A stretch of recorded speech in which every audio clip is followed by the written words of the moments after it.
Welcome back to YC. We're live here in Cowpens for our Zip Trips, where we're giving you a little taste of the town. And today we're going to be talking about an organization that's all about making sure that men of color reach their fullest potential coming from these areas. And Phil Forney is the guy of the hour here that's going to be telling us about this. Thank you so much for having us here. Yes, sir. We thank you for having us. And I wouldn't say that I'm the guy. I have two guys right here, Mr. Khan, Mr. Dunlap. They're the facilitators that make this program what it is. We have the support from our district, from Wendy Hodge and Mr. Good, that make sure things run smoothly from an administrative standpoint. So if anything, I'm just kind of the guy that steps back in the picture. But these young men, the men of color, we are an inclusive group of young men, but we have an Afrocentric curriculum where we use the old adage where it takes a village to raise a child. So what we want to everybody to know that we are inclusive, but these young men have made great strides. And one of them, I guess, also that we would ask to come and speak, Brother Nick Morgan, and he'll tell you what else is going on with MBK. Yes, Nick, introduce yourself. I'm Nick Morgan. I'm an 8th grader going into Cliffdale Middle. You don't really, I'm just all around.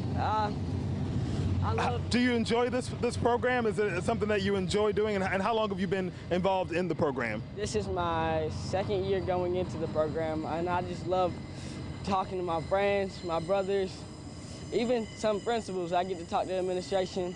Yeah, I get to meet the vice president of accounting in Clemson, and I just love the opportunities this program's giving us for life. I mean, it's just set. And that's what it's all about, yes, for sir. life. And he summed it up perfectly there.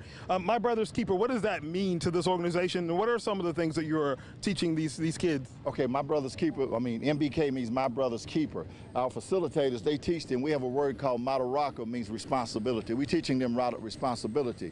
The one thing that Mr. Dunlap, we call him, he is kind of like, he's a coach also, but what he does, he gets them hyped up, and there's a word called Staha, means respect.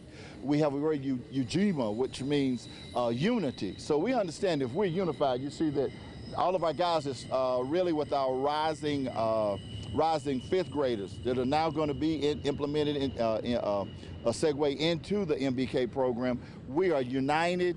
We are one. We're unified, and you see that we have our T-shirts on. So they were Mr. Yanni. He's one of our new guys. So what we have when he gets back to school in the fall, he'll have a shirt, he'll have a book bag, and we're talking about unified, we're talking about respect. And so Mr. Dunlap and Mr. Khan, they do an awesome job. So when you speak to me, you're speaking to them also. I love that. I love that. So why is this program so important? I know everyone kind of has their own ideas, but it's really equipping young men to grow up to be men of honor. Right. As Mr. Forney said, we are just an extension of it takes a village to raise a kid. We're an extension of the parents. We're just trying to add on to them and trying to show them how to grow up to be productive young men. You know, not just any man walking the streets, just productive, trying to make something of their lives. And that's what we do here. If someone's watching this and they're in this district and they want to get their kids involved with the program, what is the best way for them to do that? Is there a website? Do they reach out to the school district? Pretty much everything. Our elementary principals, you go through them, they will identify kids, then they'll get with myself, Miss Wendy Hodge, some of the district facilitators, administrators, and then we will start in the 5th grade identifying young men, and then we will go meet with them. We go to Cannons, we'll go to Packlet, and we'll go to Cowpens Elementary. We'll meet with the principals. They will tell us the kids that we need to target. We'll meet with their parents, and then we'll have like a formal meeting, and then we'll let them know. They'll let us know if this is what they want their kids to be a part of. So it's really the support of District 3 schools, and I'm just being honest with you. You know, I live in North Carolina, but D3 is the place to be. D3 is the place to be. That should be on a T-shirt somewhere. Thank you all so much for coming here and telling us more about this program, and best of luck with everything. Come and see us again soon on TV. Coming up next on YC, we're going to continue to talk about District 3. I think we have Cliffdale Middle School in the house. They're bringing all of the cheer and all of the hype, so we're going to talk talk to them a little bit more about what they're doing in school.